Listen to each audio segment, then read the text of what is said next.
Olá, queridos, que a paz de Cristo esteja com cada um de vocês. Neste momento, seja muito bem-vindo a este espaço, onde as ideias têm o poder de transformar vidas.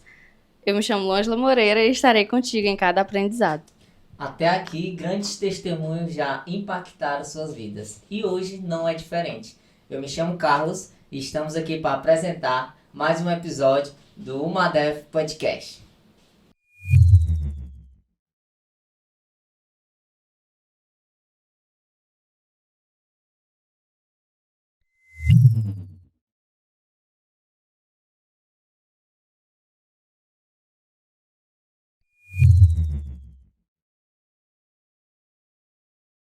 Estamos no ar, galera, e Convidada especial.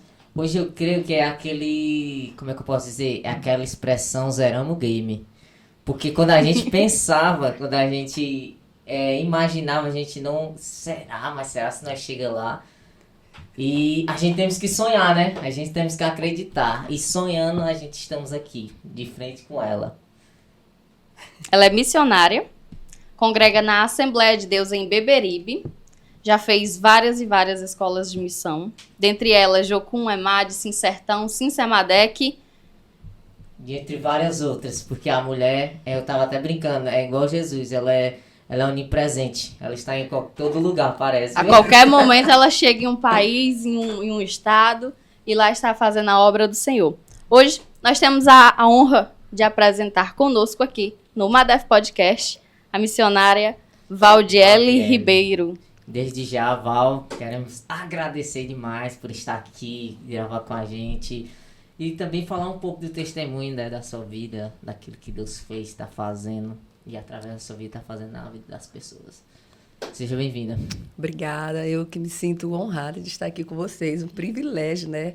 Amigos em Cristo, família que o Senhor me deu. Então, assim, para mim é um momento especial, um momento único e eu creio que Deus que preparou esse tempo para nós estarmos juntos falando sobre as maravilhas do Senhor. Amém. Val, e a gente começa querendo entender como é que foi o seu começo, como é ali pra ser quem é a Val hoje, como foi que começou, como foi o começo da sua história, Se é de nasceu de berço, se depois de um tempo ali conheceu Jesus, como é a sua história? Quem é o começo Valdiele? Pronto, eu nasci num lar cristão, né? Minha mãe, toda a minha família é evangélica. E eu tive o privilégio de crescer nos caminhos do Senhor. E desde muito cedo, a minha mãe sempre ela nos incentivava a buscar o Senhor, a orar, aquele culto doméstico, aquele negócio de estar na escola dominical, de participar de todos os trabalhos da igreja. E aí, de ler a Bíblia, de conhecendo cada vez mais a palavra do Senhor. Então, a gente vai se desenvolvendo dentro desse ambiente e amando mais a Deus. Eu posso dizer que a maior missionária e a minha maior inspiração é minha mãe. Ela sempre foi uma missionária, sempre acolheu pessoas que eram desprezadas pela sociedade, mas que ela evangelizava, ganhava para Jesus e levava para dentro da sua casa e essas pessoas eram transformadas. E isso nós crescemos nesse ambiente. Então, já foi incendiando meu coração fazer a obra do Senhor. E eu sempre amei falar de Jesus para as pessoas, porque Cristo ele nos transforma e não há nada mais lindo do que ver a transformação das pessoas quando Jesus Cristo chega, né, na vida das pessoas. E então eu sempre trabalhava na igreja, desde muito nova. Eu me lembro que eu já era dirigente do círculo de oração da juventude, era algo assim, e a gente era bem movimentado, sabe? Sempre nos domingos estávamos criando trabalhos nas comunidades. Então eu posso dizer que a missão começou onde eu estava, ali em Beberibe. Todas aquelas comunidades, nós saímos, eu, minha irmã, alguns jovens, e falava de Jesus. Então, assim, foi crescendo. Mas Antônio e Luângela, né? Eu tinha uma vida bastante comum, tinha outros planos. Meu sonho era ser arquiteta, era coisas, assim, diferentes, né? Casar logo bem cedo.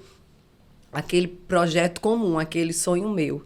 Mas o Senhor, Ele plantou os sonhos deles no meu coração. Eu acho que com os meus 18 anos, eu tive a oportunidade de estar numa vigília.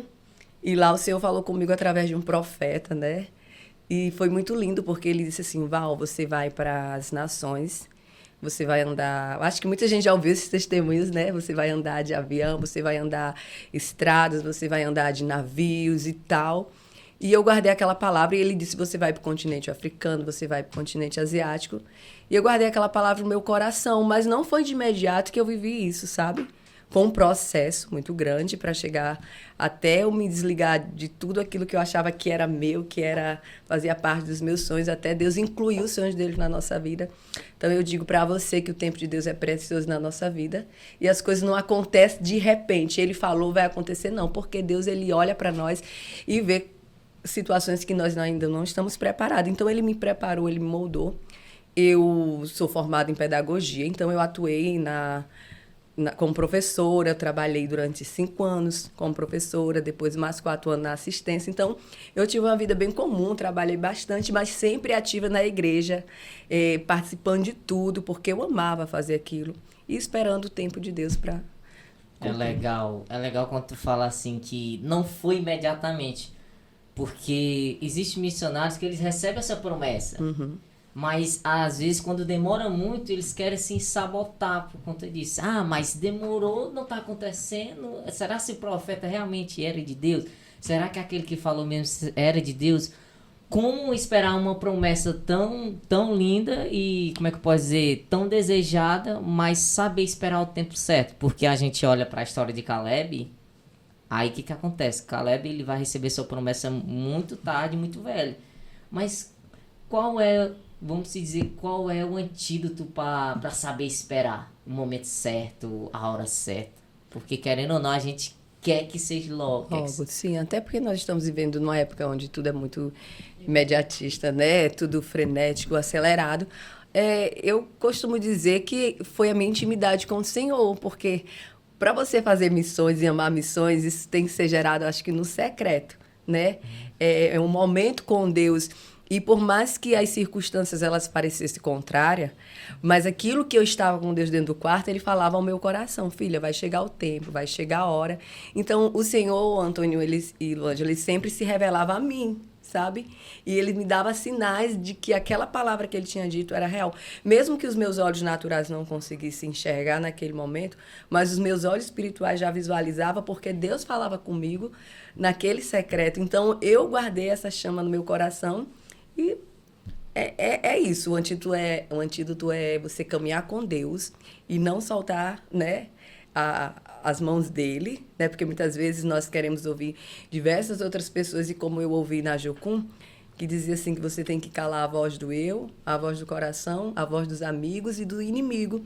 Então, calando tudo isso, eu ouvi a voz de Deus e segui em frente, né? E hoje estou vivendo as promessas do Senhor, porque aquele que falou para mim, eu confiei que era Deus e não eram as pessoas, porque o homem falha, mas Deus, ele não. Jamais. Existem as raízes, né, hereditárias do lado ruim, mas também existem as raízes hereditárias do lado bom, que é o quê? Que é como você disse. Eu ia até perguntar, né, se além de missão você não tinha um outro sonho. Porque algumas meninas, eu quero ser professora, quero ser bailarina, quero ser atriz, quero ser aquilo, mesmo sendo cristão. Mas a Val se encontra com o chamado dela, vendo a chamada na sua mãe. Eu queria até puxar agora para esse lado familiar agora. Eu queria que você descrevesse mais ainda a sua mãe aqui. Queria que você honrasse ela. Pronto.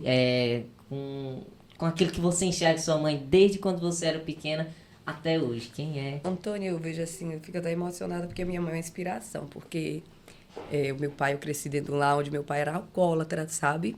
Mas ele era um pai maravilhoso, pelo contrário, ele mandava a gente ir para a igreja, ele incentivava a gente a estar na igreja.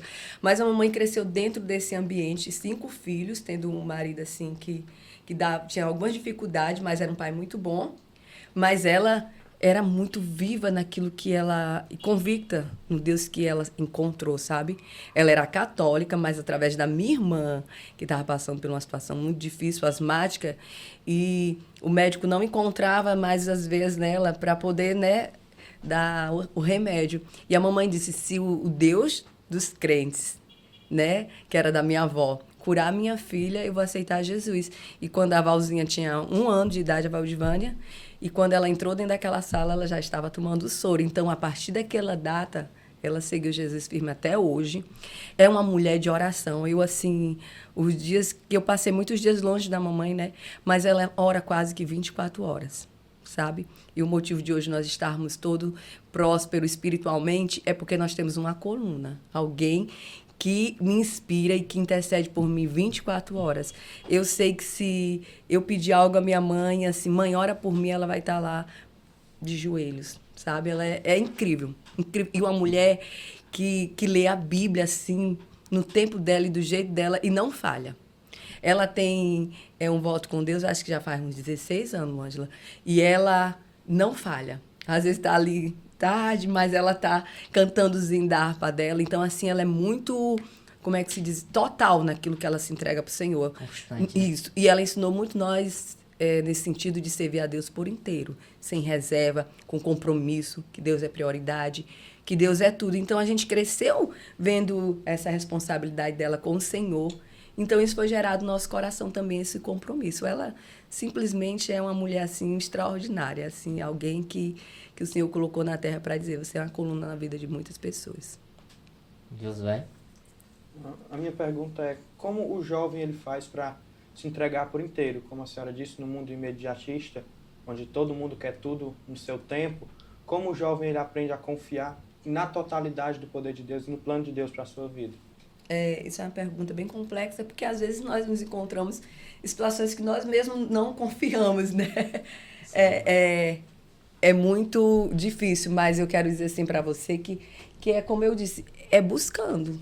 Se você não buscar o Senhor, eu sempre dizia para um amigo meu que a oração, a leitura da palavra, tudo isso é uma disciplina, sabe? Você tem que se disciplinar. Quando você é disciplinado, você começa a entender o que Deus está falando ali com você. Você começa a ver, não, Deus tem um propósito para a minha vida. Então, por mais que venham outras coisas assim do mundo, Josué, você está focado. Você sabe os planos de Deus para a sua vida. Então, assim, eu acho que o segredo de tudo é a intimidade com o Senhor. Se você tem intimidade com alguém, e se essa pessoa é uma pessoa de confiança sua, você se abre com ela e você é disposto a ouvir ela, e quando ela fala com você, você sente paz, né? Não tem isso, aquele amigo, e você segue o conselho daquela pessoa. Do mesmo jeito é com Jesus, com Deus. Nós temos que ter esse relacionamento com Deus a ponto de entregar tudo nas mãos dele. É difícil, Isaías vai falar que Deus ele guardará em perfeita paz aquele cuja mente permanece nele, porque ele confia nele. Então, assim, nós precisamos confiar nesse Deus que é poderoso e que faz. Por muitas vezes às vezes, Josué, eu me pego assim, Senhor, será que eu vou viver isso que tu falou? Mas aí, de repente, eu já estou vivendo, tá entendendo? Eu já estou vivendo aquela história, aquele momento. Então, assim, o mundo e o inimigo e diversas pessoas tentam nos oprimir, sempre nos apontando que nós não estamos vivendo a promessa de Deus, né? E que nós não confiamos nele. Ah, você não confia e tal. Mas eu acho que andar lado a lado com Deus vai gerar em nós a confiança. Por mais que... Eu não sei se eu odeio a resposta, né? Ideal, mas eu acho que é andar com Deus, né? É ter comunhão e viver na presença dele que você vai identificar. Porque a palavra de Deus, ela nos amadurece. A oração, ela nos amadurece. Então, você passa a entender que o tempo de Deus é perfeito.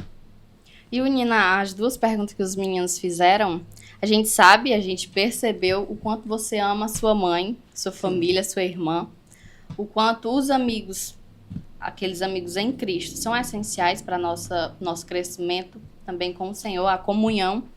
E, Val, como é simplesmente deixar tudo para trás, deixar família, deixar amigos, deixar sonhos e seguir os planos de Deus, seguir a missão, seguir aquilo que o Senhor colocou no seu coração? Não é fácil, mas é necessário, né? É a parte mais dolorosa.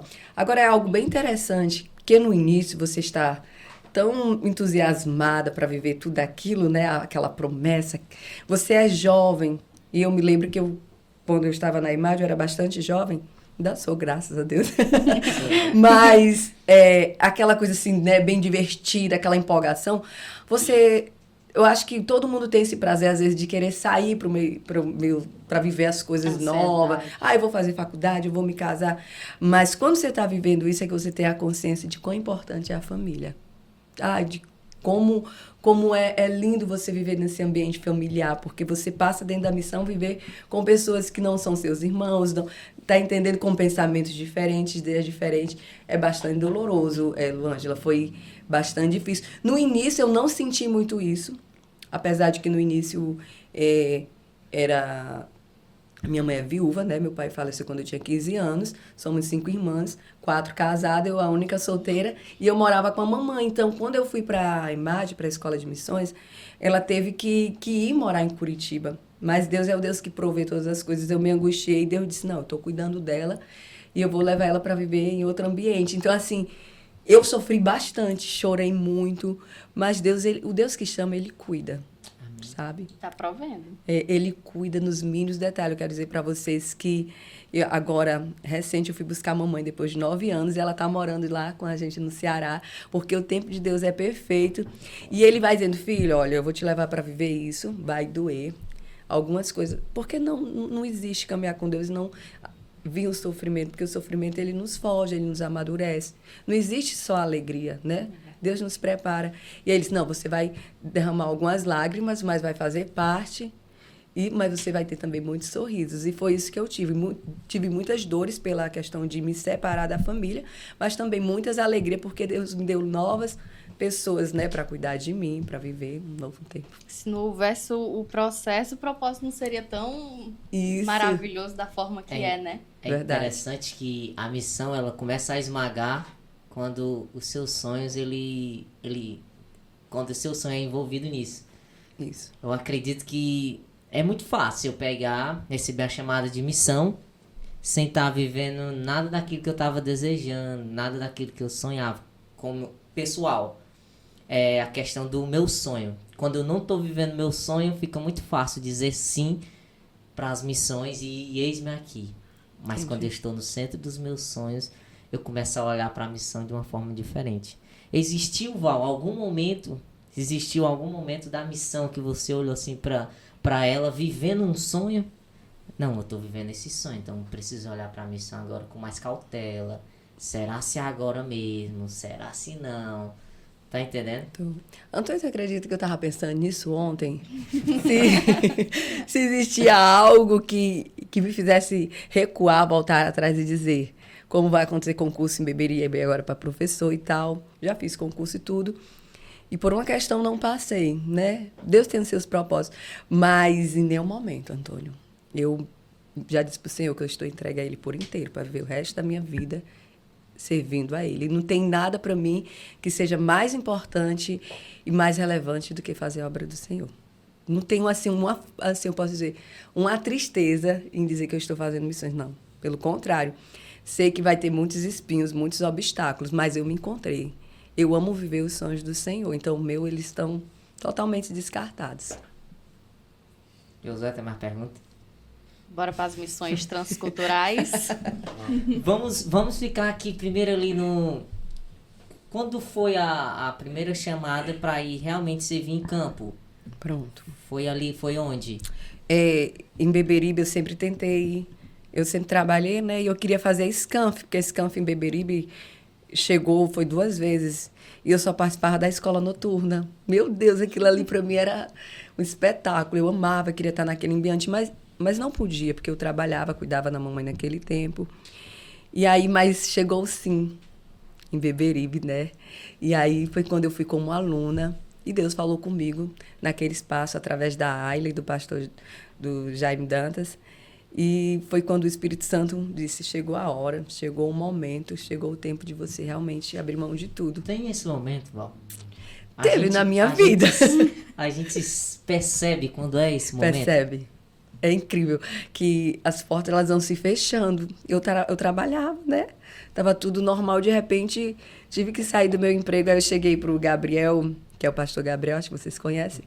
E a Aline, nesse tempo, a Aline era minha monitora no SIM. E o Gabriel foi o que me viu no campo, né? E como eu posso dizer, os olheiros de Deus na minha vida. Ele disse, Val, não é porque faltou emprego para você, é porque chegou a hora. Deus te chamou para viver o extraordinário com Ele. Então, eu já... E por incrível que pareça, meu coração já estava queimando. Naquela escola do Sim, assim que terminou, eu já poderia ir para o campo. Mas eu fui freada, né? Porque Deus, eu ainda passei mais... Eu nem participei do segundo Sim, eu ia voltar como obreira, mas não voltei por causa do trabalho. Comecei o pastor Walter, chorei tudo, porque para mim eu já queria viver assim com tudo, né? E Deus, não é agora, vai ter o tempo. Quando foi em janeiro, que eu fui para o Sim Maranguape, que eu fui estava na coordenação de programação lá. E aí o Jaime Dantas chegou com folhetos da imagem da Escola de Missões das Assembleias de Deus, acho que vocês já ouviram falar. E ali o Espírito Santo falou, você vai para essa escola. Simplesmente assim, eu estava assim no refeitório, e ele passou e ele falou da escola. Quando eu fui para o momento da aula dele, ele falou ele saiu entregando aqueles panfletozinhos, né? E aí o Espírito Santo, você vai fazer essa escola. E eu corri atrás, sabe? Eu fui, como é que eu faço? Eu fui falar com o pastor Walter, pedir ajuda. E o pastor Walter deu diversas propostas, né? Tem um campo em Bolívia, tem isso, tem aquilo. Mas eu não me sentia preparada para ir para nenhum campo, porque eu creio que a escola ela é essencial, sabe? A gente viveu ali dentro daquela imagem durante 8 meses, interno, mas de uma forma riquíssima nós aprendemos sobre choque cultural, sobre como está na cultura do povo, entender as regras da cultura na nação, entender sobre submissão, sobre paternidade, sobre missiologia, nós tivemos esse curso dentro. Então, assim, é necessário fazer uma escola, né? Mas, assim, eu posso dizer que a pessoa que mais investiu em mim, para mim estar fazendo tudo o que eu faço hoje, além da minha família, foi o pastor Walter. Ele acreditou no meu chamado quando eu apenas era uma pessoa que tinha sonhos tão simples e pequenos, e ele investiu em mim. Então, eu louvo a Deus pela vida do pastor Walter. Ele é um homem assim que tem uma visão extraordinária. Oro muito por ele, para que Deus faça que ele suba cada vez mais degraus, porque eu sei que se ele subir degraus, ele vai levar pessoas com ele, né? Ele não sobe só, ele leva pessoas nessa subida com ele. Então, ele investiu em mim quando eu estava ali naquela escola, minha família. E também uma das coisas que me fez mais viver tudo isso também é a questão da família, que a apoiou, né? Até hoje. Tudo que eu faço, eles entendem. Eu tenho uma irmã que é missionária. Elas são todas missionárias, sabe? Uma é no hospital, uma outra no comércio, a outra no trabalho dela, é na igreja. Então, assim, nós vivemos dentro de um campo missionário, né, familiar. Então, assim, eles entendem isso. Mas... me esqueci a pergunta. Mas foi isso, Antônio. Que Deus, ele responde, né? Sim, que Deus, ele responde. Depois da UMAD, UMAD? Não, EMAD. EMAD. Depois da EMAD, vem o transcultural ou Sim. vai ali pros ribeirinhos? Dentro da EMAD, a gente fez um transcultural bem pequeno, que foi nos Ribeirinhos, que foi uma experiência deliciosa, que eu acho que muita gente já conhece testemunhos, né? E nós ficamos uma semana no projeto da Kelly Gaspar, que é Campos Brancos. Lindo. Eu fiquei, assim, apaixonado. Em uma semana, a gente teve a experiência de andar naquele barco grande, como ele tinha falado, né? E nós ficamos num lugar onde não tinha energia, que era tudo muito simples, aquelas palafitas. Mas era tão lindo, tão extraordinário, que os cultos que nós fazíamos... Eles vinham de rabeta, aquele barquinho bem estreitinho, de noite, no escuro. Olha, todo culto, eles estavam lá com aquela empolgação, com aquela alegria. Eu digo, meu Deus, que coisa linda, sabe? E um testemunho que eu acho muito edificante. Todo mundo, eu acho que do Sim conhece esse testemunho, mas que outras pessoas vão ouvir através desse podcast. De uma base, de um lugar que nós fomos, que nós chegamos lá, era uma família muito simples, mas era muita gente nessa casa. E nós estávamos, acho que em 12 alunos, e nós estávamos lá falando de Jesus, cantando hinos bem simples. E aquela família começou a chorar, de imediato aceitou Jesus, e aquela família toda aceitou Jesus. Mas o mais lindo é que Deus não trabalha com... o que é que vai fazer? 1 semana nos Ribeirinhos, vai fazer 1 mês na África, ou 2 dias. Deus não trabalha com um tempo, Deus trabalha com um coração que necessita ouvir a voz dele. E ali aquela família toda se converteu. 1 ano depois, uma equipe voltou para ali para os Ribeirinhos e Lângela, aquela aquela casa, simples casa, já não era mais uma casa, era uma base missionária. Então, Deus, ele faz assim, né? Depois eu fui para Cabo Verde, né?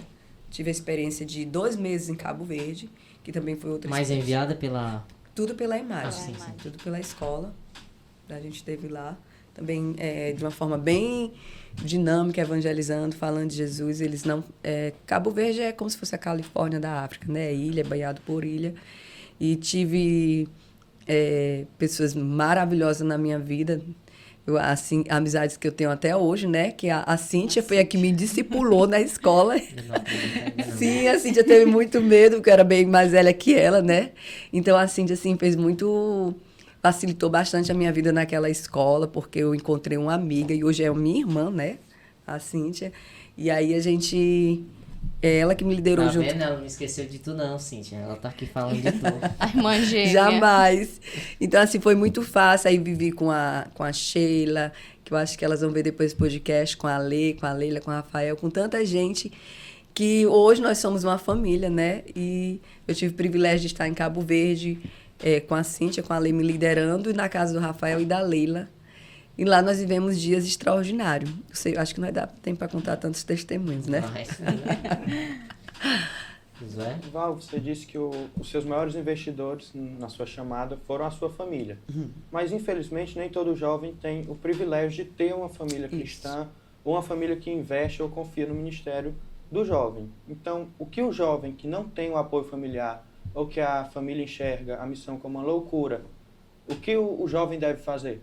Qual a orientação? Orar e confiar em Deus. Porque Deus, ele é o Deus que cria estratégias, sabe? Quando a família ela não apoia, mas vai chegar um tempo que aquele que chamou, ele se responsabiliza por tudo, né? Eu encontrei a facilidade na minha família de me apoiar, mas eu já encontrei outras dificuldades em outras situações, e ali eu coloquei nas mãos de Deus. É entregar e confiar, Josué, porque realmente você não pode confrontar a sua família. E no tempo que eles disser isso é loucura, você simplesmente vai se calar e vai falar com aquele que pode resolver. Porque às vezes a gente quer debater, quer discutir, e como eles não... O pai, ele cria o filho, ainda mais nesse mundo que nós estamos hoje, para poder se formar em medicina, advocacia e tantas coisas. Então, ele quer, às vezes, realizar o sonho dele no filho. Então, ele jamais vai pegar o seu filho e pronto, agora você vai para o campo e vai viver da dependência de pessoas, de pastor, de igreja. Para ele não consegue enxergar isso, não é algo tão natural, né? Então, chega a ser um choque para os pais. Então, tem que ter todo um trabalho, todo um preparo. E como filho, eu digo que o que você deve fazer é orar. Porque se Deus ele fez a promessa, ele vai chamar, ele vai falar com os pais, e os pais, no tempo certo, vai liberar. Eu creio. E também vai chegar um momento que você não vai desobedecer a eles. Você vai pedir, pai, o senhor me autoriza? E se ele disser, meu filho, é loucura, espere mais um tempo, o que é que você vai fazer? Você vai simplesmente orar e esperar. Porque se você sair sem a bênção deles, é muito complicado. Você não fica em paz no campo, né? Você não vai ter uma pessoa para contar. Só que eu acho, assim, é muito difícil lidar com essa situação. Teve lugares que a minha mãe não queria que eu ia, e tem lugares que ela até hoje não quer que eu vá. Eu já tive sonhos que eu ia para a Eritreia. E eu disse, mãe, ela sabe como ela disse, não, você não vai. Mas quando Deus, ele tem uma chamada com você, todos nós temos uma chamada, né? Ele move os céus, move terra, e ele vai fazer. Como filho, você tem que ficar o quê? Esperando aquele que ele convidou, aquele que ele chamou, e ele vai abrir caminhos. Deus é um Deus que abre caminhos. Não existe um coração endurecido que Deus não possa amolecer. É verdade. Então, eu creio que vai acontecer, mas no tempo dele. E ele vai preparar também a família para esse processo. Não se frustre, porque Deus faz. No meio de tudo isso, né, na espera, não é esperar sentado, né? Não. É a questão do conforto. Não abandonar, né? Eu observo muito que pessoas recebem grandes promessas, mas eu vejo elas paradas na sua zona de conforto. Achando que, pronto, recebi a promessa, vai concluir. a espera, ela também existe o preparo, né? Digo espiritual e o preparo até profissional, porque tem hoje profissões que você pode estar em missão exercendo ela, não é isso? Como Eu creio que todas as profissões você pode estar exercendo em missões. Porque as pessoas têm a ideia de que, por exemplo, aqui no Brasil é muito fácil você evangelizar e nós temos a oportunidade de casa em casa. Mas quando você vai para uma nação fora, não. É relacionamento, é a sua profissão que vai abrir as portas. A gente não chega já, Jameson, implantando uma igreja.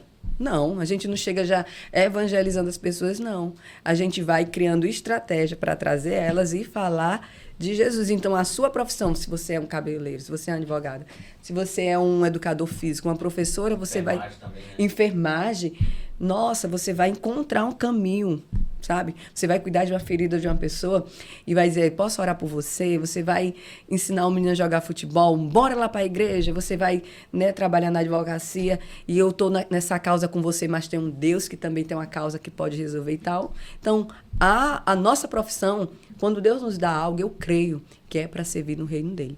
Eu tenho certeza que é isso.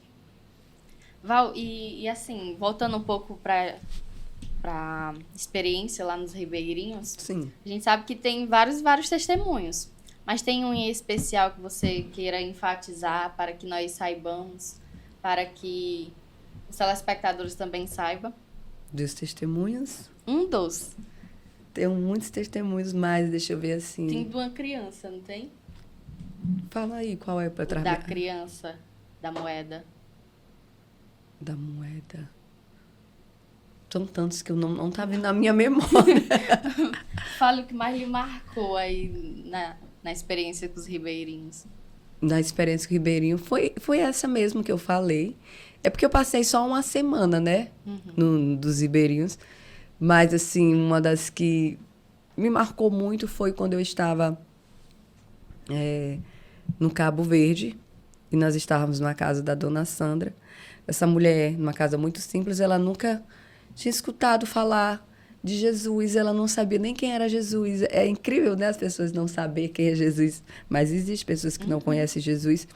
E ela estava com uma situação muito, muito difícil, muito caótica.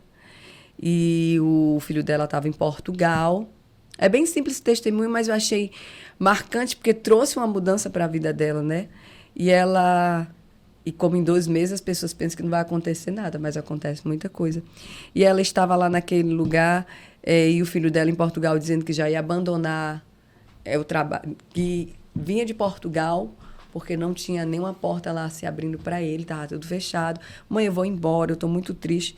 E naquele dia das boas novas, eu e o Matheus, nós trabalhamos durante quase 7 dias, dando boas novas para no final falar de Jesus e ela aceitar, né? E aí ela, naquele mesmo dia, o Espírito Santo me tocou e disse, filha, você quer aceitar Jesus? Ela disse que sim. E eu perguntei se ela tinha uma causa específica e ela apresentou essa necessidade do filho dela, né, do trabalho. E eu disse, você crê que Deus pode abrir uma porta para o seu filho? Ela disse, eu creio. E nós oramos, quando foi um dia e nós voltamos, ele estava lá, ela sorrindo e alegre, dizendo que o Deus que ela está servindo faz milagre, porque o filho dela tinha ligado no dia seguinte, dizendo que a porta tinha se abrido para ele lá. Então, assim, são coisas simples, mas tão extraordinárias, né? Que ela não sabia quem era esse Deus. Hoje ela já sabe quem é esse Deus e ela pode pedir e confiar. Amém. E, Val, assim, uma pergunta bem mais diferente de todas as que já foram feitas aqui. Você foi para muitos países, alguns países fechados, alguns países que a cultura é bem diferente, que as tradições são diferentes. Então, de que forma você, enquanto evangélica, enquanto missionária, na cultura de uma outra pessoa, levando as boas novas e através de estratégias evangelizando e salvando vidas também, né, para que o Senhor Jesus venha a transformar. De que forma você faz para não se influenciar com a cultura deles? Permanecer com aquilo que você tem em mente, convicta, que é a sua fé, que é a sua crença. De que forma você faz para não se deixar ser influenciada? Eu acho que aí entra muita questão de você ser uma pessoa que lê bastante a palavra do Senhor e tem convicção de que é Deus na sua vida, né? De que tudo que eles fazem, eles estão na cegueira espiritual, né? Mas realmente é a palavra de Deus, é você saber que a palavra de Deus ela é verdadeira e ela combate todas essas outras culturas, né? Apesar de que nós temos que respeitar a cultura, nós não podemos chegar lá desfazendo a cultura das pessoas, né? Principalmente quando nós estávamos em Guiné-Bissau, eles são muito fortes nessa questão da cultura. No Brasil é tudo muito livre, né? Temos a nossa cultura, mas muito livre. Lá não, a cultura deles é bem rígida em relação a algumas coisas, então a gente vai o quê? Vai, como é que eu posso dizer? Respeitando, né? Mas não deixando... fazendo relacionamento com sim, eles. fazendo relacionamento, mas a cultura deles não podem, né? Como eu posso dizer, confrontar a nossa fé, assim, no sentido de fazer a gente dizer, não, Deus vai abrir isso para você, Deus vai fazer isso para... Né? Porque às vezes, tipo, tem muita questão de homens que casam com várias mulheres, e isso não é correto, né? Mas é mais a cultura que quebra os seus princípios bíblicos, certo? Tô entendendo. Vamos dizer, tipo, não adentrar, ou seja, não entrar nessa mesma cultura, sendo elas que quebram os seus princípios bíblicos. Mas em questão de alimentação, ali, vamos dizer, até a vestimenta, tá entendendo? Mas uma questão de princípios. Que não fira os princípios. Tô entendendo. Mas é a questão do alimento, a questão da vestimenta. O que você fala para nós a respeito disso? Eu tenho que me alimentar disso aqui, eu tenho que provar isso aqui. Tá entendendo? A gente, como missionário, quando vai de primeira viagem, de 1 mês, 2 meses, a gente não tem nem tanta opção, né? Se você está dentro de uma escola, dependendo da escola, ela exige que você se alimente daquilo. Às vezes eu não acho muito legal nem correto, porque eu aprendi isso com um nativo, né, de Guiné-Bissau, que é o Félix, o pastor de Guiné-Bissau. Ele diz assim, Val, comida de branco, comida de preto. Ele dizia, você não vai aguentar as nossas comidas, Val. Você não está preparado para comer o que eu como. Eu achava legal porque ele entendia isso. E às vezes eu queria comer realmente como eles. Tive essa experiência, né, de comer lá a comida, não a que eles estavam preparando assim diariamente comigo, mas assim, um sanduíchezinho que eu via na rua, né? Tentei, meu Deus, foi um dia de rainha, trono direto. Entendi agora. Porque, não tá entendendo? Então, assim, a gente tem que ter muito cuidado. Não é tudo que a gente pode comer, não é tudo que a gente vai se alimentar e tal. Eles respeitam muito a gente. Tem certos lugares, eu creio, que eles vão ficar ofendidos se você não comer. Eles vão ver como ofensa. Então, nisso você vai ter que ceder, né? Mas existem outros ambientes, não, que eles já vão... E outra, eu percebi, por exemplo, quando nós fomos para a Jordânia, a gente já foi sabendo das regras. Nós não podíamos mostrar isso aqui não era para ser visto, não era para mostrar aqui o calcanhar, nada dessas coisas, era a blusa bem aqui. Então, a gente já foi com a regra, já sabia, né? Em Guiné-Bissau, como eu passei 2 anos, então a gente foi aprendendo com eles algumas coisas. Eles não vestem isso aqui, eles não usam isso aqui, eles não comem isso aqui. Então, a gente vai se adequando, sabe? Mas nada que fira nosso princípio cristão, a palavra de Deus. Val, ela... Isso é só essa. Val... É muita pergunta. Val, ela citou... A gente tá vendo que você tá citando muito Jordânia. E, tipo assim, de país para país, a gente sai com estratégias diferentes? Já sai com a visão ou não? Eu só consigo ter uma visão quando eu chego lá. Porque a gente vê que você tá falando muito sobre a Jordânia, e a Jordânia tem essas dificuldades, né? Que a mulher, ela bem... Tem que andar naquela forma adequada, sim, isso, sim. Tá entendendo? Então, qual a estratégia que teve em Jordânia? Qual a estratégia que teve em Guiné? Qual a estratégia que teve em outros países? Se você já sai com essa visão, não, eu vou sair para Jordânia porque eu vou trabalhar com isso lá. Ou não, a gente só pode ter uma ideia do local depois que a gente Eu acho que a gente só tem ideia do local quando está lá. Quando a gente escuta falar, né, é uma coisa, mas viver naquele ambiente é outra. Até porque, para turistas, mulheres assim, os nossos trajes, você tá com a calça, você tá com a blusa, e eles olham para nós de uma forma como se você tivesse muito mal vestido, sabe? São como se tivesse assim, uma roupa assim, vulgar na visão deles. E já a gente olha para as mulheres de lá toda coberta demais, porque tem as sírias, que são refugiadas lá, né? E tem as mulheres jordanianas, que são já outro estilo de roupa, que são muito bonitos, inclusive.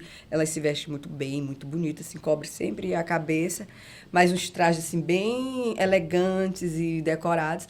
Já as mulheres da Síria, elas eram aquele estilo todo de burca, todo preto, era mão coberta de luva, algumas você não via nem os olhos. Então, assim, mas elas olham pra gente e elas dizem que nós estamos nuas. E nós olhamos para elas e nós dizemos que elas estão sufocadas.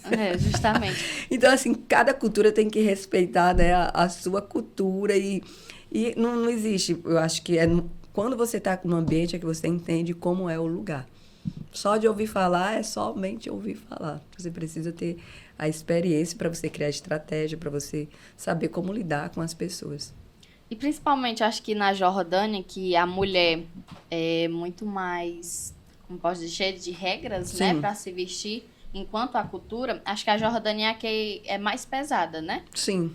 E como é lidar com o preconceito enquanto missionária mulher solteira para viajar em missões? De que forma você lida? Como é esse preconceito? É forte, não é?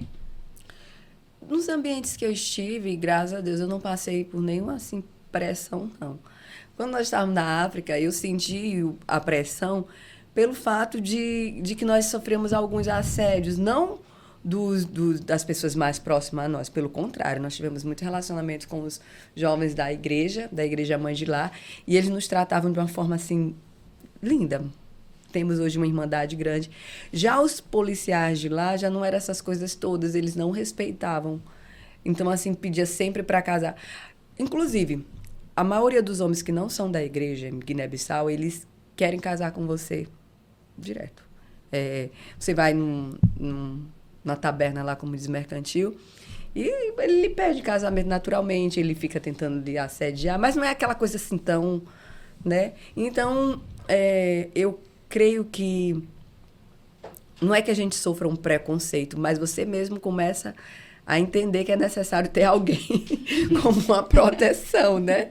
Mas eu nunca tive essa questão de preconceito, pelo contrário, eu acho que eu tive trabalhando em Guiné-Bissau e o pastor Walter confiou bastante, né? Inclusive, nós estávamos... o Félix ficou na parte da escola e eu fiquei na parte da construção da escola, né? E aí eu tive que lidar com os homens para construir a escola. Até porque também eu liderava eles, eu fui como diretora, depois foi que eu passei como coordenadora, que eu deixei o Félix na direção.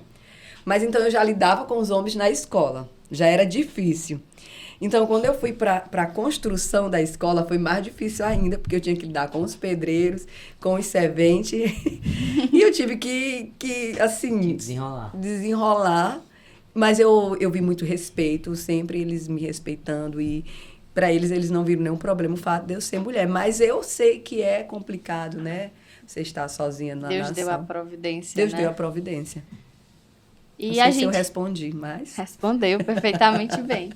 A gente sabe que você desenvolveu um projeto, foi na Jordânia, de futebol. Sim. Com as mulheres. E como foi? Por conta que futebol geralmente tem-se essa visão, logicamente que tá mudando, graças a Deus, mas o pessoal tinha aquela visão engessada de que futebol era para homens. Sim. E em um país em que as mulheres não têm quase nada de direitos, nenhum direito respeitado, como foi para que elas pudessem ser permitidas a jogar bola? Até enfatizando um pouco, a missão que nós chegamos lá e trabalhamos com ela, eles que desenvolvem, né, o projeto do futebol com as meninas adolescentes muçulmanas, que são as refugiadas, porque elas não têm acesso tanto a questão das coisas do governo de lá, mas eles viram nelas uma oportunidade para falar de Jesus e elas viram também uma oportunidade para crescer.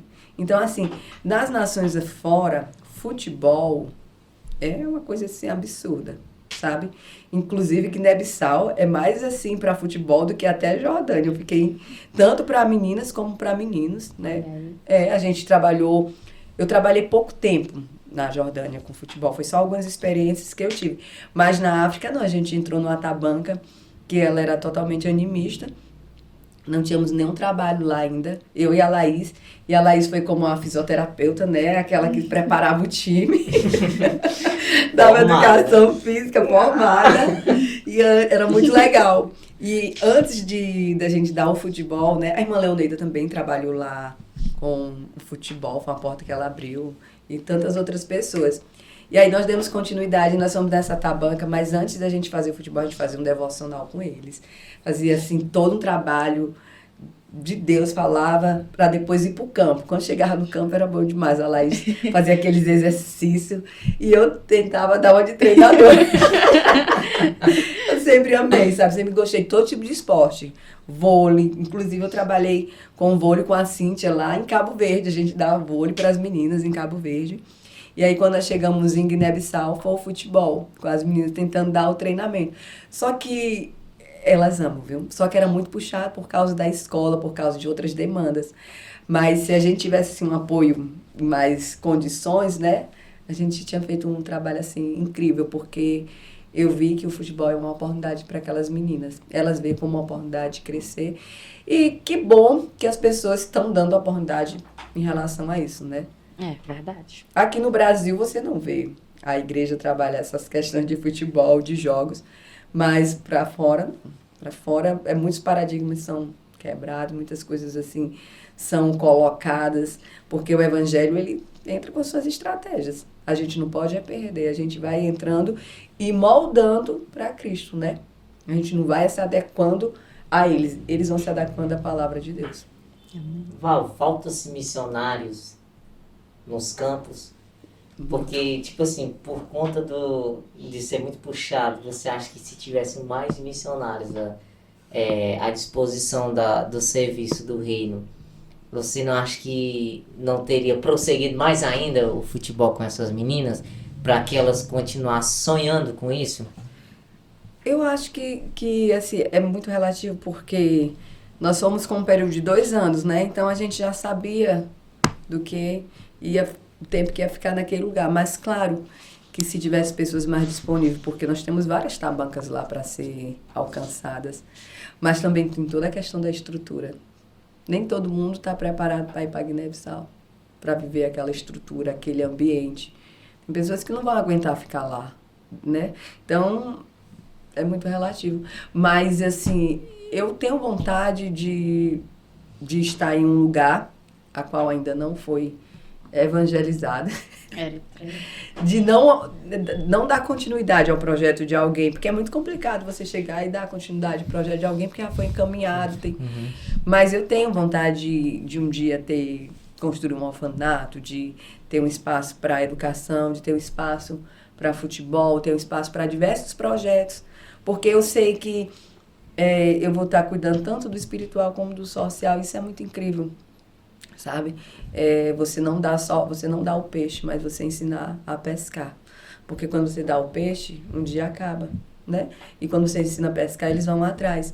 Então, o missionário, ele tem que entrar no campo e ele tem que ensinar a pescar para quando ele sair, a pessoa se desenvolver, ela crescer, né? Porque quando nós evangelizamos, nós formamos discípulos, né? E aqueles discípulos precisam também fazer outros discípulos. Então, se você não forma discípulos e você sai daquele lugar, a pessoa não consegue dar continuidade. Então, se você encontra uma menina naquela tabanca, prepara ela, discipula ela, ensina ela o futebol, ela também pode treinar o futebol. Então, a intenção é essa, é você pegar uma pessoa, ela amadureça no evangelho e naquilo que ela... Por exemplo, nós entramos lá na tabanca nova com a Nina. A Nina não era crente ainda, mas aceitou Jesus. Mas ela foi professora, ela começou ainda não, dando aula lá, ainda não crente. Mas eu comecei a evangelizar a Nina aceitou Jesus e ela deu aula para as crianças, sabe? Então ela continuou o projeto, porque lá não tinha ninguém ainda e não tinha professor disponível naquele período. Então, assim, a gente vai preparando a pessoa para desenvolver. Então, porque nós não somos insubstituíveis, né? É verdade. Então, assim, tem muitos missionários que eles tomam muito fardo para si e se cansa bastante. Não, a gente tem que formar pessoas para que quando você saia, o trabalho continue. Né? O trabalho ficar Formação de líderes, né? Isso. E no Brasil, a senhora acha válido o esporte como uma forma de evangelização nas comunidades mais carentes, nas comunidades frequentemente marginalizadas? Qual a sua opinião sobre isso? Eu acho que seria algo assim plausível, porque hoje os adolescentes, eles não, é complicado. Nós somos cristãos e nós crescemos nesse ambiente e as mães nos obrigam, né, assim, quando criança está dentro daquele ambiente da igreja nós vamos crescendo naquele ambiente e amando a igreja. Mas os meninos que estão na rua, que só jogam, que só fazem isso e aquilo, você tem que ir até eles. E o que é que eles estão fazendo? Jogando. Então, a igreja pode entrar com um projeto de futebol, projeto de vôlei. Isso aqui, antes de tudo, fazer um devocional, antes de tudo, fazer um discipulado e trabalhar naquilo no esporte. Eu creio que nós temos diversas oportunidades no Brasil, né? Essa questão de escolas, que nós poderíamos ter, né? Muitas escolas com a educação cristã, com princípios cristãos. Seria muito rico, como eu vi na África e em tantas outras nações. E se esses esportes, se alguém... É porque as pessoas hoje elas estão com a mente muito fechada, elas acham que o evangelismo é só entregar um folheto, é só... Não, o evangelismo é relacionamento, né? E você vai ali para um futebol com aqueles... Nós trabalhamos no Cicertão, no Macapá, com futebol, com as crianças, e foi incrível, os meninos... Nós ganhamos aquela comunidade ali, os meninos, só naquela questão do futebol com eles, brincando. Fizemos um torneio. Foi incrível demais, divertido no último dia. Toda a comunidade lá assistindo aquele torneio.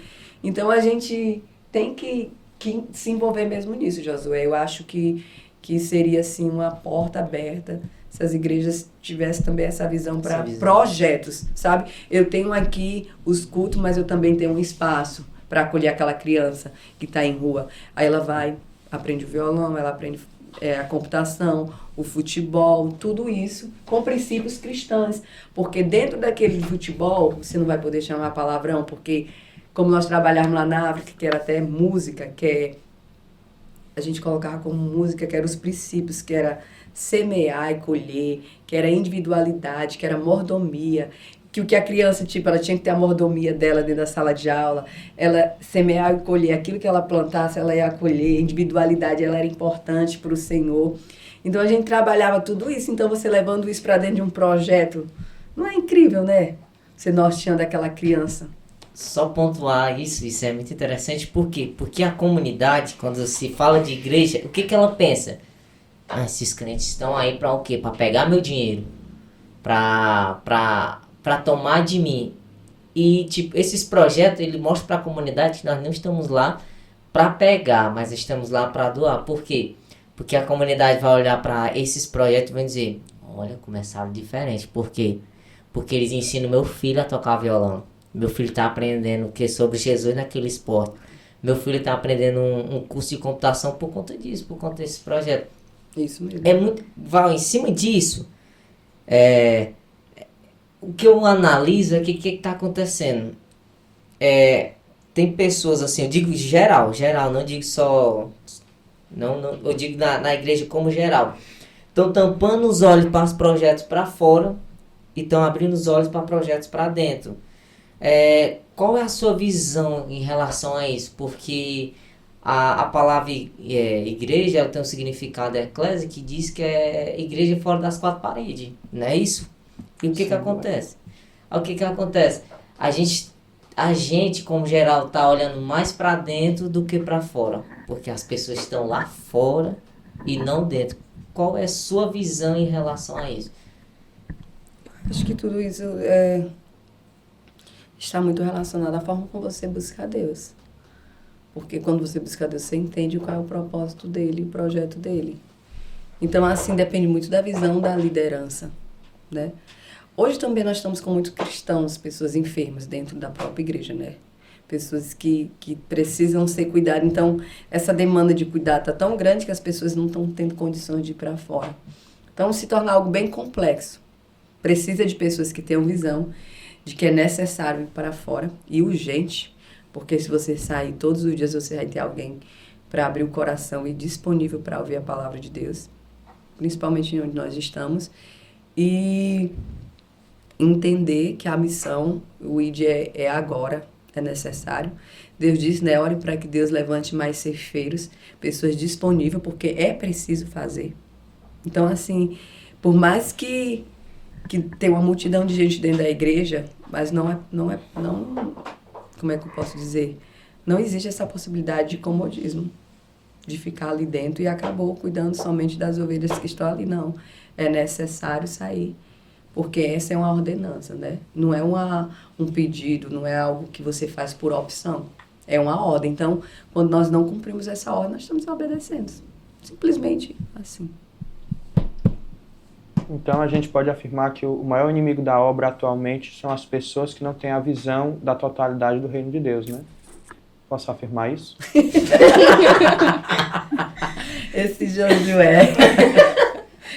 Uma mente fechada, ela atrapalha muito, né? Vamos orar para que Deus traga visões, né, para as pessoas. Traga essa perspectiva de olhar para as pessoas como alguém que necessita ouvir. Nós precisamos investir, né? Nós precisamos investir nas pessoas, investir no reino de Deus. Eu costumo dizer que hoje eu estou aqui porque Deus acreditou em mim, alguém acreditou em mim, né, e investiu em mim.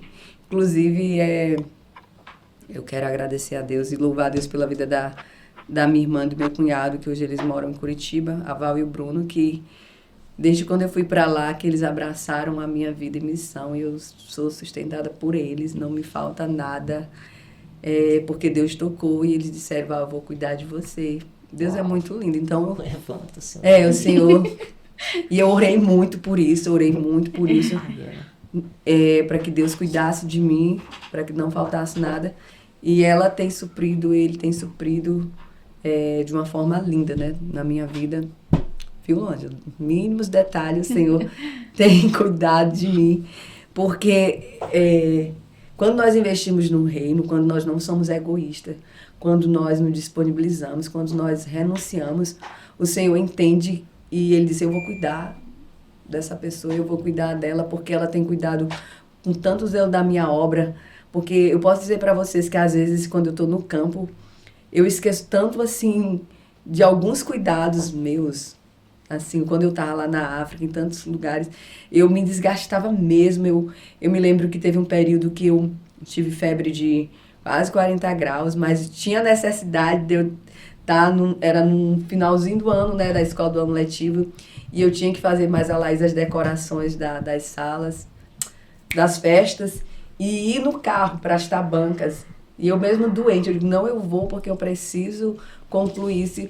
E eu me lembro que eu estava com muita febre, mas quando chegava lá, a febre já estava passando. Porque às vezes você se esquece, né, de você. Mas eu acho lindo que Deus, Ele recompensa quando nós fazemos a obra dEle. E eu não faço, eu sei que muitas pessoas não servem ao Senhor pela recompensa, mas sim porque vidas são transformadas. Não existe nada mais lindo, Antônio, Ângelo, Jameson e Josué, de que você encontra uma pessoa que está totalmente enferma, espiritualmente, sendo pisada por Satanás, humilhada, maltratada, e de repente aquela pessoa ser resgatada por Jesus. E você vê outro cenário na vida dela. Você vê um olhar diferente, uma alegria diferente, uma paz. Não existe nada que pague isso.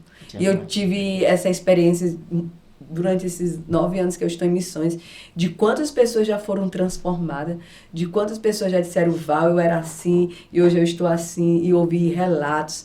Vocês chegaram na minha casa, vocês falaram de Jesus, e hoje eu sou uma pessoa diferente, hoje a minha família serve ao Senhor, né?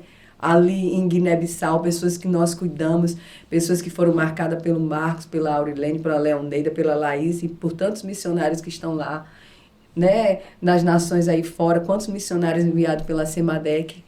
Então, assim, vale a pena se desgastar. Então, essa visão egoísta, todos nós temos sonhos, todos nós temos planos, todos nós temos objetivo, mas o plano de Deus, ele tem que ser o maior na nossa vida. A Bíblia vai dizer, buscai primeiro o reino dos céus e as demais coisas lhes serão acrescentadas.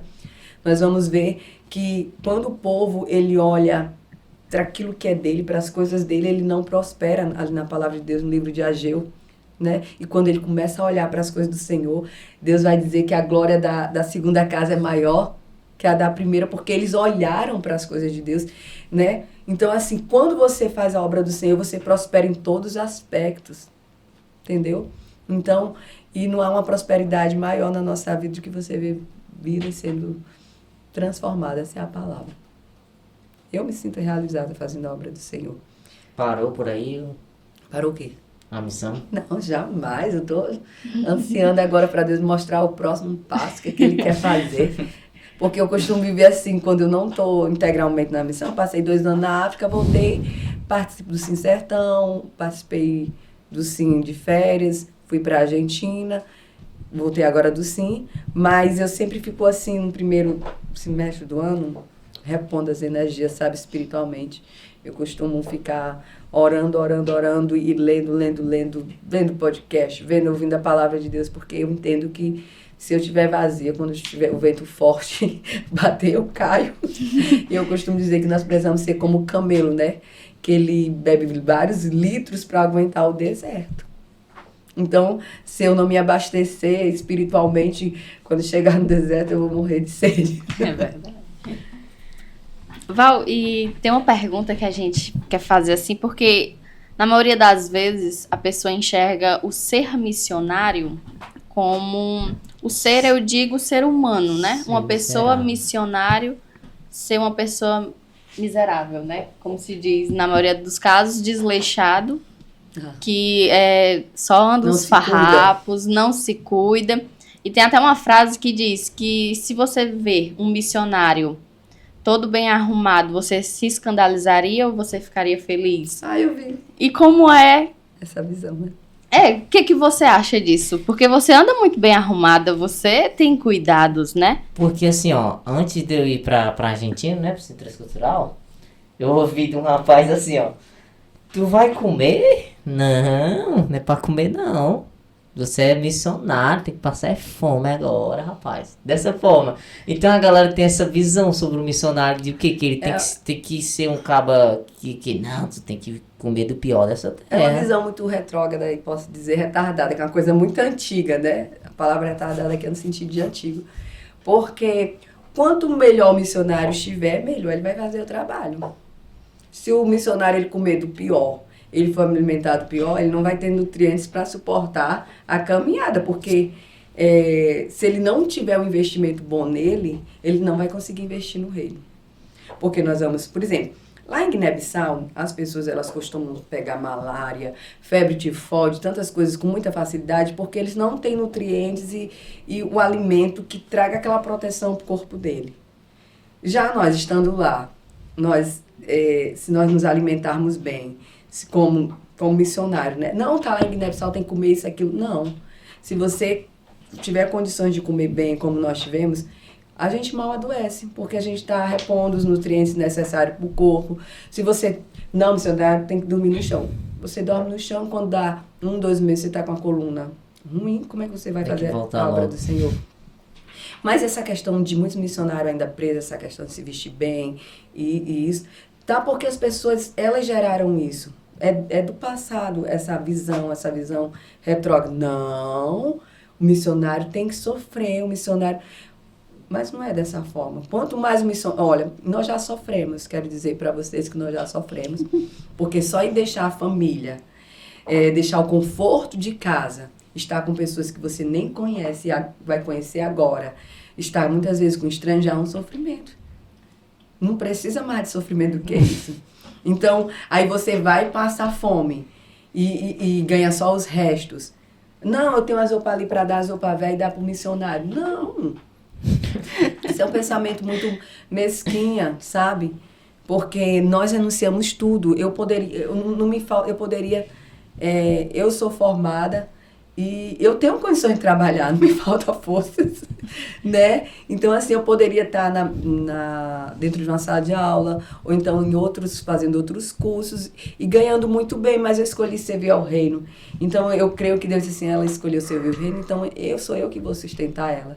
Mas, infelizmente, as pessoas tomam a frente de Deus e querem definir como é que nós devemos ser sustentados, querem dizer como é que nós vamos nos vestir.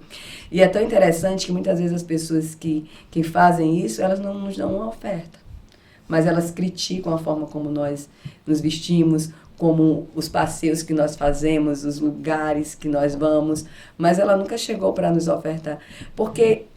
Mas nós vamos ver que até com Jesus podia fazer qualquer coisa que tinha alguém criticando ele. Olha, ele está com aquela mulher. Olha, ele atendeu aquele homem Zaqueu, aquele homem publicano, um ladrão. Ele entrou dentro da casa dele. Se o próprio Jesus foi criticado. Então, é válido essas críticas, mas elas não chegam até mim. Eu criei uma barreira em relação a isso. Então, assim, eu tenho alguém que me sustenta. Se ela não vê nenhum problema, e eles, né, minha família, se eles me veem, Val, pelo contrário, quando eu chego da missão, eu que sou muitas vezes desligada, mas elas não. Val, você vai ter que fazer isso. Vamos ali em uma loja, vamos ali cuidar do seu cabelo, vamos cuidar disso, aquilo. Então, pelo contrário, eu me sinto muito abraçada pela minha família nesse sentido. Elas querem me ver cada vez melhor, né? E, infelizmente, quem tem essa visão de quem tem que sofrer, eu sinto muito. Eu não gosto dela, não. Eu quero comer e me vestir do melhor dessa terra, porque quem tá me mantendo é o Senhor. Ele é dono do ouro e da prata. É verdade. Val, a gente tá caminhando pro final, porque eu sei que tu ainda vai falar ainda hoje à noite. E se deixar falar mais... Tipo assim, só mais um testemunho assim lá de Guiné, que eu sei que tu tem, assim, um testemunho assim diferente dos iguais. Eu acho que o maior testemunho, Antônio, que eu vi foi o da construção da escola. Porque eu acho que querem esperar um testemunho de milagres, mas eu vi a escola como um milagre, né? Era o sonho da missionária Neila, missionária que eu admiro muito, porque ela foi lá e junto com o Marcos e conseguiu entrar naquelas tabancas e fazer com que aquelas crianças estivessem estudando, porque não tinha condições de estudar, porque lá tem uma certa idade para as crianças entrarem. Então, assim, muitas vezes com 10, 11 anos, a criança ainda não tinha estudado. E eles foram lá, tiveram esse sonho, e eu tive a oportunidade de ver esse sonho se realizar. Me lembro como fosse hoje, ela pedindo para construir escola, e não era possível, devido às condições, e a prioridade era construir a igreja e a casa pastoral. E aí um dia eu tive um sonho, que eu via assim como se a nossa missão tivesse um pouco desorganizada no sonho, né? Não era que ela estivesse, mas precisavam alguns ajustes, porque as salas de aula eram muito pequenas, era um espaço que, graças a Deus, o Marcos conseguiu e alugou com o CIA, mas era um espaço muito pequeno para as crianças. E aí foi quando Deus nos fez sonhar. Nós começamos com o pastor Walter, era algo impossível pelas condições. E aí nós ganhamos uma moto aqui na igreja de Beberibe, no sorteio Guiné-Bissau, né? Projeto Guiné-Bissau. Foi quando nós começamos a construir aquela escola. E no início nós não tínhamos muito recursos, sabe? Não tinha muito recurso. Mas Deus foi tão bom que abriu uma porta lá, um depósito. Muita gente não sabe disso. Mas eu fui naquele homem e disse, moço, você me vende para me pagar no final do mês? Ele disse, o que você quiser. E durante uns 3 meses eu pegava 3 mil de material. Era pedra, era ferro, era cimento. Até construir aquela base. Graças a Deus, Deus foi fazendo prosperar. E hoje, agora acho que em novembro, vão inaugurar aquela escola. Eita Deus. E um momento engraçado tem, Val, de Guiné? Vários. Conta um. Conta um pra gente. Ai, não. Vai, Val, só um. Ai. Não, tem assim que... Tinha um homem que todo dia batia na minha porta, o Augusto, né? Mas eu, não, abre.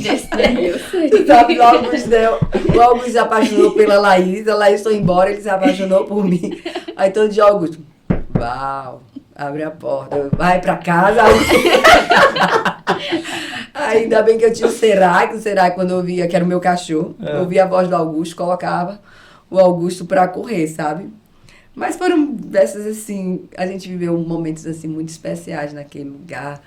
Quando eu tava lá, assim, já cansada de algumas comidas, dizia, meninos, bora, eu dou 100 francos, quem derruba manga pra mim, eu quero de menino pra derrubar manga. Eu saía com essas crianças, assim, quando era tempo de chuva, né? Bora, a gente jogava futebol e eu saía com eles pro rio, a gente corria e brincava futebol na lama, sabe? Eu me diverti muito com eles, tive muitos momentos alegres. Eu e a Laís vivemos diversas aventuras. A gente tava... Essa aqui é bem simples, mas é engraçada. Tava com a Laís indo pra Zinguixó de moto. Ai, foi muito engraçado porque eu disse, Laís, se segura que não vai passar o quebra-mola. E a Laís não se segurou e eu me levantei. Eu me levantei assim na moto, né, pra passar o quebra-mola, que tava muito ruim. Mesmo na fronteira. Aí a Laís não desceu. Coitada. E eu fiquei em pé. E a Laís aqui embaixo. E eu disse, Senhor, como é que eu vou sair daqui? E eu continuei acelerando. Até passar a fronteira e o pessoal vai morrer, vamos cair. Eu disse, Laís, aqui a gente não cai, mas foi muito engraçado. A Laís ficou embaixo, né? E eu lá assim, levantando. Mas escapamos, né? Ficaram bem. Ficamos bem. Não teria como terminar melhor, Val. Val, olhando pra você aqui, no seu testemunho, tudo que a gente conversou aqui, a gente dá pra ver o quanto você é dependente de Deus. Você não dá um passo se não for o Senhor que estiver direcionando. E eu acho muito lindo isso, é um princípio que eu tenho de jamais forçar portas. Jamais querer abrir portas que não seja da vontade do Senhor. E a gente sempre diz, a gente sempre tem isso de, no momento final, você olhar para a câmera. Porque tem muitos missionários que vão ver esse vídeo. Tem muitas pessoas que sonham com missão, mas estão com direções erradas, estão com direções assim, vamos dizer, trocadas da real missão. E olhando para essa câmera aqui, a gente queria que você deixasse um recado para esses missionários que precisam de uma direção certa, certeira no coração deles. Fique à vontade, né? É complicado. Eu quero dizer que se Deus ele falou com você sobre missões, sobre viver, sair dessa zona de conforto, né? Sair dessa zona de conforto, de renunciar, de ter uma mudança. Eu sei que possa ser que você tenha medo, que você possa ter se frustrado em algum momento, você se decepcionou com algumas pessoas, mas eu quero te dizer que aquele que te chamou, ele não te decepciona. Amém. Mesmo você sendo infiel, ele permanece fiel. Os cuidados dele são gigantes para a nossa vida. Somente se permita, por mais que você não veja o chão que você vai pisar, mas ele vai colocar no tempo certo aquele chão e você vai ver o agir de Deus. E eu posso dizer para você que não existe nada melhor do que estar nas mãos de Deus. Eu tenho medo de estar nas mãos dos homens, mas como eu sei que eu estou nas mãos de Deus, então eu vou seguindo firme. Então eu digo para você, siga firme. Se Deus colocou no seu coração que você vai viver para fazer a vontade dele, então se disponha e não tenha medo. Porque Deus ele vai te conduzir e ele vai te dar os passos necessários para caminhar. Amém. Amém. Pois, Val, Val, a gente agradece a sua presença desde já, né? Desde já a gente agradece a sua vinda a este podcast por ter contribuído tão grandiosamente para conosco e para com os nossos telespectadores. E em breve nós teremos novidades, né, Carlos? novidade hoje, nosso novo integrante aqui, ó, Josué Dantas. Seja bem-vindo, meu amigo, para esse projeto. Muito obrigado. Agradecer, cara. Logo a gente vai estar Com a expectativa dele, né? Pra esse novo, com expectativa. esse novo quadro aí. Com as suas expectativas, você está ansioso, porque você já esteve aqui enquanto um entrevistado. Como você se sente na ansiedade em ser um entrevistador? Eu estou relativamente bastante ansioso, porque o Madef Podcast foi uma porta, né, que Deus abriu na minha vida, né, quando eu fui convidado, depois que eu cheguei do Sim. E depois do segundo Sim no Crato, Deus já fez muitas coisas na minha vida, já creio que evolui bastante. Não cheguei no ponto perfeito ainda, que a gente sabe que não, talvez a gente nem consiga chegar, mas o Madef Podcast ele foi uma ferramenta em muitos lugares para alcançar pessoas. Um dia eu estava na escola, foi ano passado, tinha acabado de participar do podcast, e o pessoal na escola estava comentando, nossa, o podcast da Madef e tal, e vai vir tal pessoa, e eu quero ver o que ela vai falar. E isso a gente percebe que a rede social, a mídia social, ela tem sido uma ferramenta forte no evangelismo. Não só a entrega de panfletos, não só a evangelização na rua, não só a visita nos lares, mas também tanto a mídia social quanto o esporte tem sido uma ferramenta que Deus tem colocado no coração da igreja. Então a expectativa é essa. Pois, meu amigo, seja muito bem-vindo, que a gente possa Desfrutar. espalhar esse Jesus mais ainda, naquele modelo, da melhor forma. Tá entendendo? Então, Val, muito obrigado, Val, por ter nos recebido, Eu que agradeço. ter aceitado esse convite. E é isso, muito obrigado. Vocês que ficaram até o final.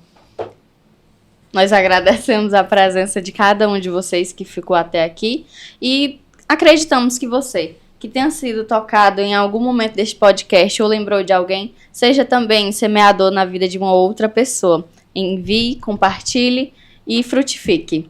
Assim, nós agradecemos a sua presença até aqui e até o próximo episódio do Madef Podcast. Valeu!